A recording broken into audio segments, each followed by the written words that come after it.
Assalamualaikum warahmatullahi wabarakatuh. Saya kembali bertemu dengan Abah nih di studio yang mana?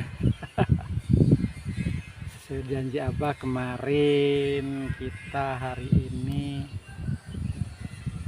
mau membicarakan model pasar ya, yang disebut multi seller, multi buyer, sesuai dengan yang dianut oleh undang-undang.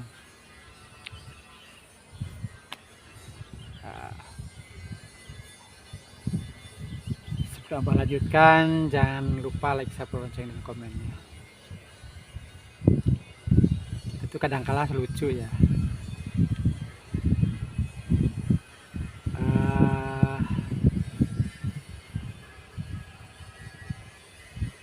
Ragu lah, ragu dan kadang-kala curiga gitu.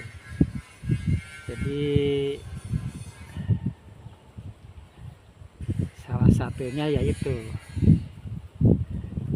kita sebenarnya udah nyaman ya dengan single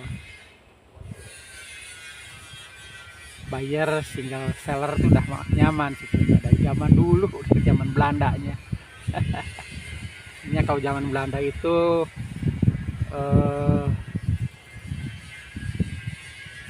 belum interkoneksi, masih per wilayah ya usahanya, sehingga banyak kita mengenal beberapa nama perusahaan listrik zaman dulu.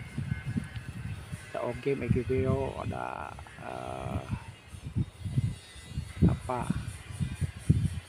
EMB untuk Banyumas ya, Bandung, EGBO, ada macam-macam lah, Anim, segala macam.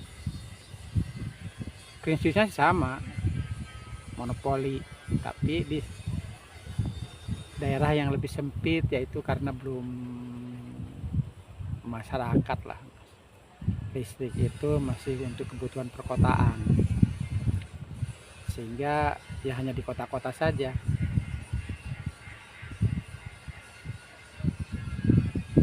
Listrik itu atau di perkebunan lah, dengan genset sendiri. Dan sekarang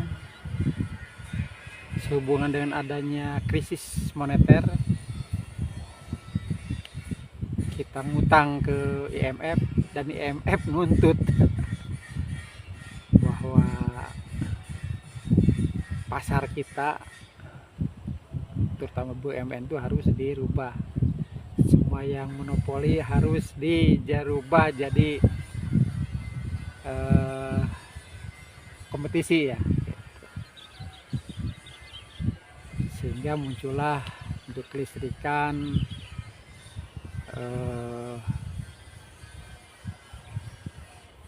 namanya itu apa, multi buyer, multi seller itu, sehingga sampai jadi undang. Tapi masih ada ganjalan ya, ganjalannya dari PLN-nya sendiri justru. Jadi sehingga akhirnya jadi bentuknya jadi tidak jelas karena ragu, sehingga jadi boros gitu. Separuh sentralistik, separuh otonomi ya gitu kan.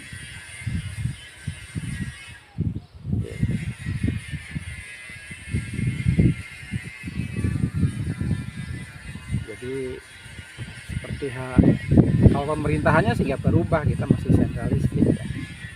Karena di bawah pusat itu provinsi yang merupakan bagian dari pemerintah pusat. Sedangkan dulu ada ide federasi di mana setiap provinsinya itu merupakan negara bagian. dan pemerintah pusat hanya koordinator saja untuk mewakili bidang-bidang tertentu, diantaranya pertahanan, eh, pemerintah hubungan luar negeri, yes.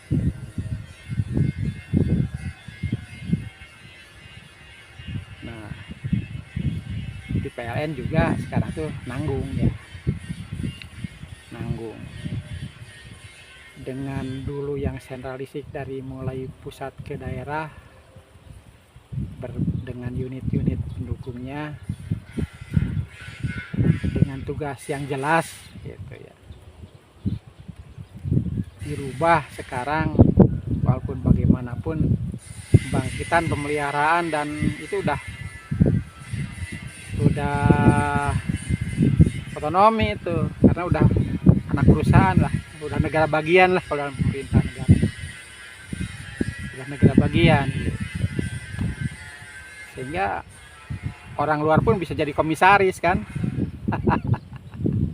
Orang luar pun bisa jadi komisaris di anak perusahaan kan gitu.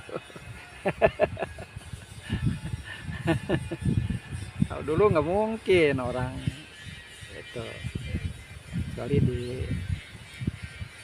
istilahnya harus orang pemerintahan ya, orang pemerintahan di apa namanya, perbantukan ya. Kalau dulu gitu. Nah, sekarang kita bicara mengenai multi seller multi. Kalau multi single buyer itu kan kita udah kenal. Semua risiko ditanggung oleh diri sendiri.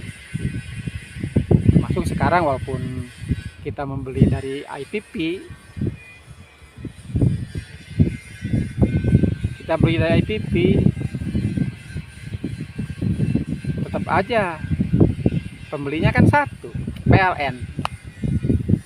Mereka tuh hanya kontraktor untuk memenuhi kebutuhan supply ya, memenuhi supply, tidak menjual ke pelanggan. Sama dengan captive power lah. Kalau captive power kan untuk dipakai sendiri oleh satu perusahaan. Kalau ini IPP-nya dibeli oleh PLN. Ini udah lama kita namanya pembangkit swasta itu ada yang disebut captive power itu, pemakaian sendiri. Nah, kalau multi buyer multi seller bagaimana? Multi buyer multi seller pembangkitnya banyak, penjualnya juga banyak.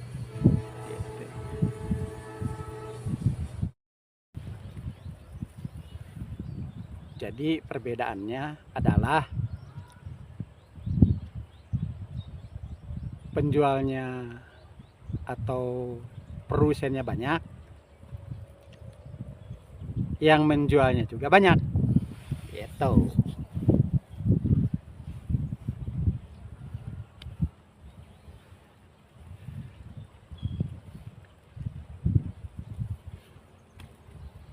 Nah, jadi dengan begitu akan terjadi persaingan pasar, persaingan harga ya, persaingan harga. Karena apa? Karena bersaing lah, ngejualnya ke pelanggan, rebutan pelanggan gitu. Rebutan pelanggan tuh ya harga lah dan servis ya.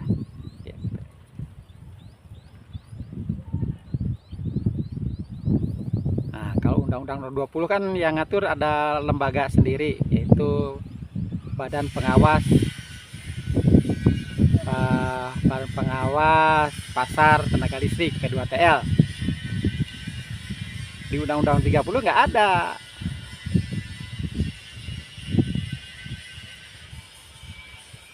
Adanya ya PLN, unit PLN, yaitu Pusat Pengatur Beban. Itu jadi itunya, jadi yang mengambil fungsi badan pengawas itu P2. pusat pengatur beban P2B. Yang diributkan itu Undang-Undang 20 itu karena anan bandling, PLN-nya dibubar lah, PLN-nya bubar. Jadi masing-masing punya jadi unit sendiri-sendiri, ada pembangkit sendiri, bukan PLN lagi namanya. Transmisi sendiri, distribusi sendiri. Nah itu yang diributkan, termasuk retailnya juga sendiri gitu. Itu yang diributkan, yang ditakuti itu. Kalau dengan Undang-Undang 20, kalau 30 kan tidak. PLN udah mempunyai dibolehkan, siapapun, bukan hanya PLN saja, dibolehkan untuk memiliki usaha dari hulu ke hilir gitu.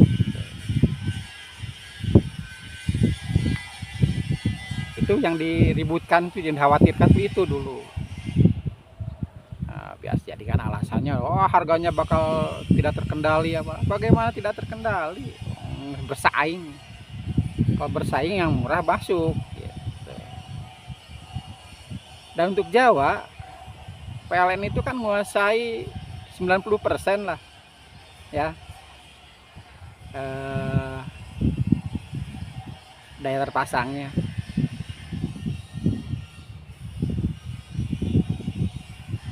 Dari situ dulu itu akan berarti PLN tidak membutuhkan listrik swasta gitu kan. Jadi listrik swasta gimana kalau PLN kekurangan? PLN boleh beli dari listrik swasta dengan cara lelang gitu. Jadi buat apa? Buat menjadikan listrik swasta? Ya itu untuk bersaing di pasar. Kalau mereka sanggup memberikan harga lebih murah dari PLN dan servis lebih baik, silahkan pelanggan memilih.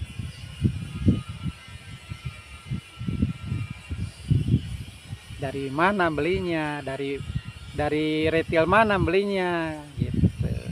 Kalau si retail itu kan boleh beli dari mana saja tuh, dari PLN boleh gitu, dari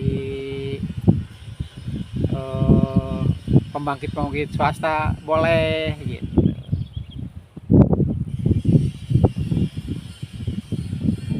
Contoh lah Cikarang Listrik Indo, dia punya kelebihan produksinya, malah dia punya kelebihan nih, bisa dijual. Dia cari pelanggan yang mau sambung dari dia masuk ke grid PLN, pasang KWH di rumah pelanggannya. Nah nanti nagihnya melalui KWH itu gitu. Retail itu gitu. Retail itu diberi kebebasan untuk membeli dari mana saja. Mereka kontrak dan pembangkit itu ngadakan kontrak dengan P2B gitu, untuk supaya bisa masuk jaringannya gitu. Kalau ke PLN, kalau harga yang murah gitu, PLN beli, kita butuh nih, mana nih yang mau, itu banyak yang nawarkan. Nah dari sinilah silakan masuk grid, dijual oleh PLN gitu. Itu sebenarnya tujuannya.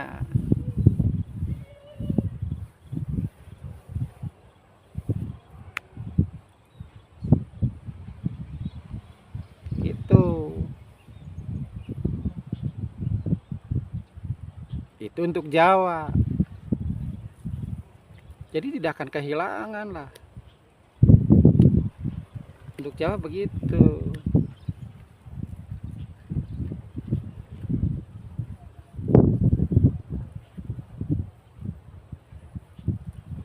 Persaingan, servis, harga itu patokan pelanggan itu. Dalam persaingan tuh dengan siapapun, persaingan itu di harga dan di pelayanan.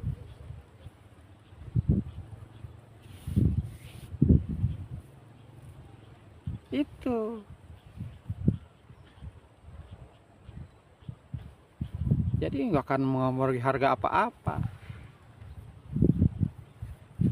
Yang Abah takutkan dengan kondisi sekarang nih, di mana pembangkit dilepas ya menjadi anak perusahaan gitu ya. Tiba-tiba listrik swasta ngadakan punya ide membuat asosiasi. Nah, itu yang takut. Suka tidak suka, anak perusahaan kita masuk ke gabung ke asosiasi itu, dan mengatur harga, mengatur apanya mereka asosiasi. Itu Abah takutkan. Makanya jangan dilepas. Jangan anak perusahaan, balikin lagi lah ada unit PLN gitu pembangkitnya. Seperti dulu untuk samping murah ya biayanya. Gitu. Kalau anak perusahaan kan mahal itu. Balikin lagi, takutnya itu ada asosiasi. Sehingga kita harus patuh pada keputusan asosiasi gitu. Ancaman kita tuh di asosiasi, di segala macam. Harga bahan pokok juga kan yang ngatur asosiasi. Turun sekarang, turun. Naik sekarang, naik, alasan supply-nya lah apalah. Asosiasi itu kita dipermainkan. Nah, jangan terjadi di listrik. Kedua yang Abah wanti-wanti pertahankan tuh, jangan sampai go public PLN-nya.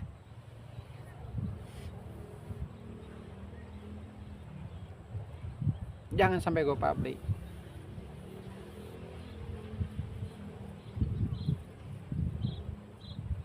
Udah aja lah pegang sama negara PLN mah. Hajat hidup orang banyak gitu loh.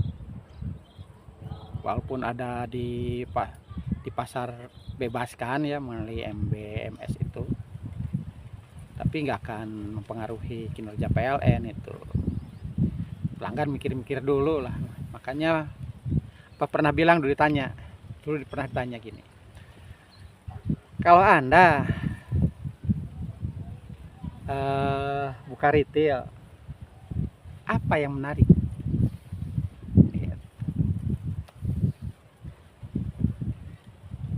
Untuk bisa bersaing dengan PLN, apa jurusnya yang Anda akan terapkan? Apa bilang? Pertama, servis itu pasti. Servis.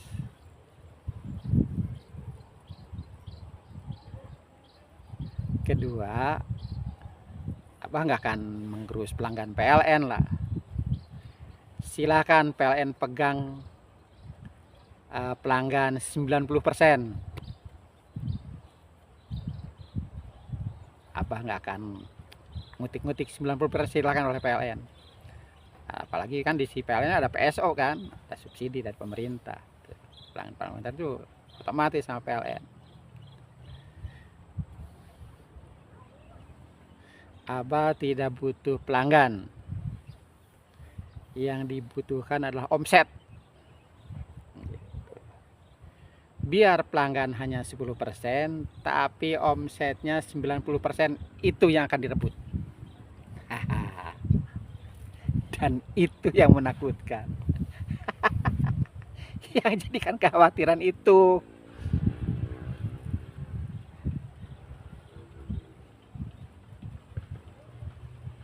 Dari MBMS itu yang ditakutkan.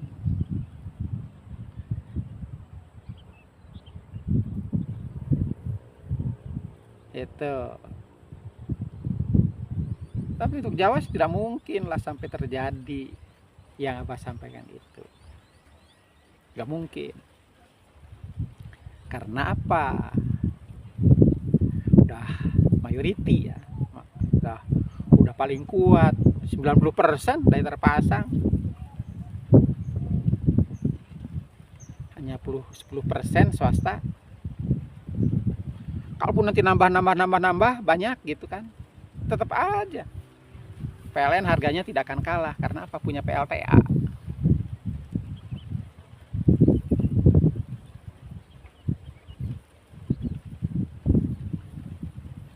Kan selama ini juga kita punya saingan sebetulnya. Captive Power itu saingan kita selama ini. ya, pembangkit sendiri itu saingan kita. Makanya dulu dideketi, ini kalau ke PLN sekian harganya, kalau Anda membangkitkan sendiri mesinnya harganya gitu kan. Kita deketi industri-industri yang punya mesin sendiri yang dipakai operasional, kecuali yang hanya dipakai kalau kita ada gangguan aja ya gitu, atau turun beban kita. Itu yang ditakutkan, sehingga ya rame lah, sampai wah nolak itu nolak ini nolak, rame, padahal rasanya itu ketakutan oleh oleh anekdot itu. Tapi kalau luar Jawa bisa,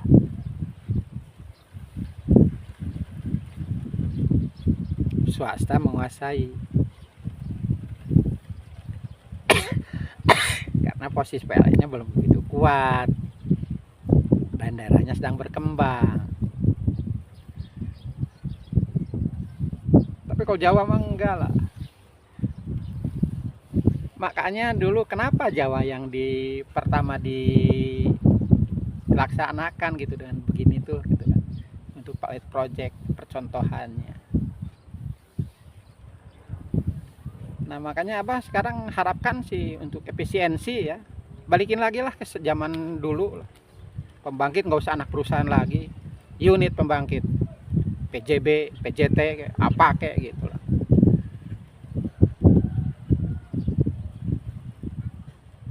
Jadi unit pembangkit Indonesia Power, bukan PT lagi. Balikin lagi lah, GM lagi yang mimpinnya, bukan direktur utama. Itu keinginan kekhawatiran karena ada inisiatif buat asosiasi. Dan pesan Abah yang wanti-wanti, yaitu jangan ke publik lah PLN.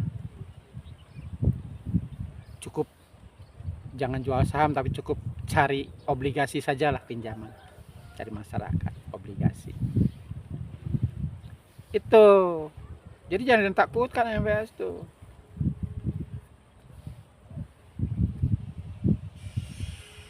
Kalau ada perusahaan swasta yang efisien, harganya lebih murah, kenapa tidak kita beli, gitu aja. Kalau mereka ada perusahaan swasta yang bisa menjual lebih murah dari kita, ya kita pelajari juga kenapa bisa gitu, kita tidak gitu. Mungkin yang bersaing itu unit, nanti operasional unit. Misal distribusi Jabar, distribusi Jateng, Jatim, itu yang bersaingnya. Menentukan, bisa aja ada harga-harga lokal gitu, nggak sama lagi untuk bersaing dengan swasta gitu. Ini sih takut oleh setan yang nggak jelas ada tidaknya. Akhirnya ngarahnya kan ke pemborosan lah gitu. Sajalah dulu ya, ini ada gangguan lagi nih, sebentar.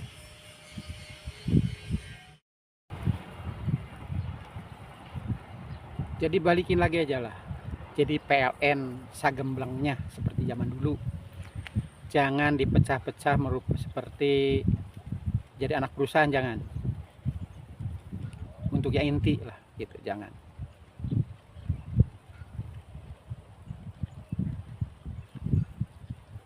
Sekarang tuh boros, sekarang ada pemborosan sekarang itu. Pemborosan.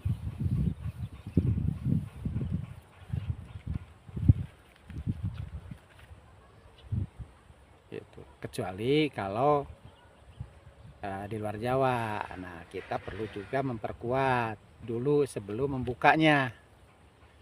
Gitu kan, sekarang luar Jawa belum terjamah dengan restrukturisasi ini kan ya. Nah, mumpung belum berubah, jam berubah, tapi nggak apa-apa, memberi kesempatan ke swasta nggak apa-apa, karena kita mungkin nggak punya dana untuk membangun, pemerintah kita belum punya dana untuk bangun pembangkit. Tapi ya caranya gitulah, bersaing lah. Jangan berupa IPP kontrak kita, itu nyiksa, itu kan sekarang terasa itu, walaupun 10% juga repot tuh. menggerus likuiditas kita kan. Ingat, kita ini perusahaan yang paling bagus likuiditasnya, fresh money-nya. PLN itu paling bagus.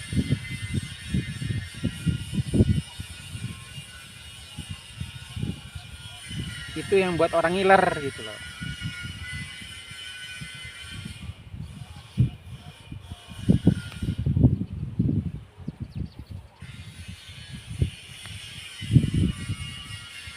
Jadi lebih baik nggak usah gaya-gayaan lah, namanya di barat-baratin siapa apa. Kalau kinerjana gitu-gitu keneh mah ya ngapain gitu lah ya, cuman nama doang gitu. Dan perkuat internal kita gitu.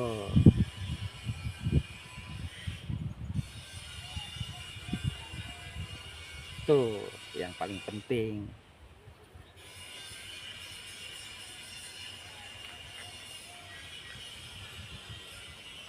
Jangan dihalangi, biarkan saja. Kita senang sekali sih dapat beban gitu.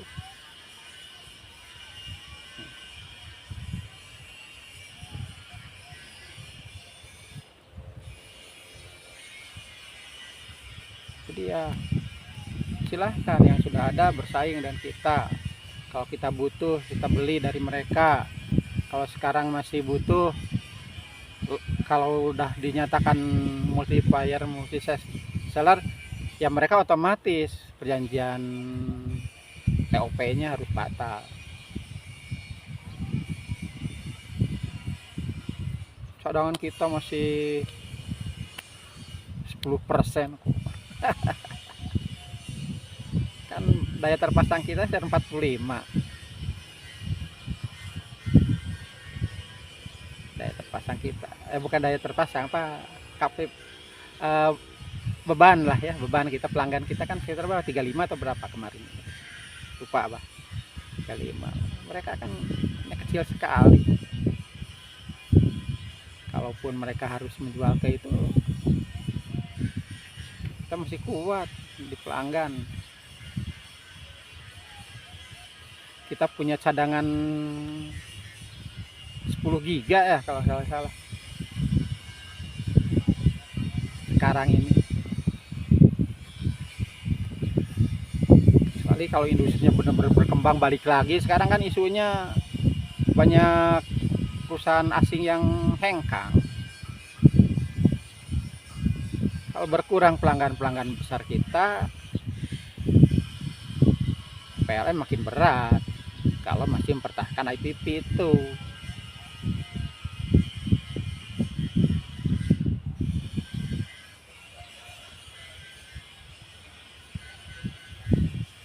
Jadi kalau di pasar bebas kan kita tidak tergantung pada itu, kita bebas aja, nggak ada beban lagi. Kurang beli dari mereka, lebih nggak usah beli gitu. Sekarang ada hengkangnya mereka, kita tetap aja harus bayar ke IPP kan. Hengkang pelanggan kita yang ke Vietnam, ke kemana karena regulasi yang tidak tidak sejalan atau kurang bagus gitulah, kesempatannya kurang bagus. Itu kan hilang pelanggan kita besar, tapi IPP-nya tetap mengikat kita. Nah itu justru yang makin banyak tuh nganggur pembangkit kita, itu adalah yang bikin repot. Otomatis pendapatan kita berkurang kan. Tuh.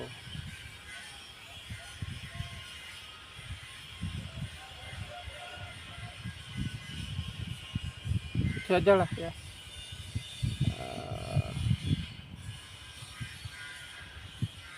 Saran lah dari Abah. Dan mohon maaf apabila ada yang kurang enak didengar. Sebelum akhiri, jangan lupa like, subscribe, dan komen. Wassalamualaikum warahmatullahi wabarakatuh.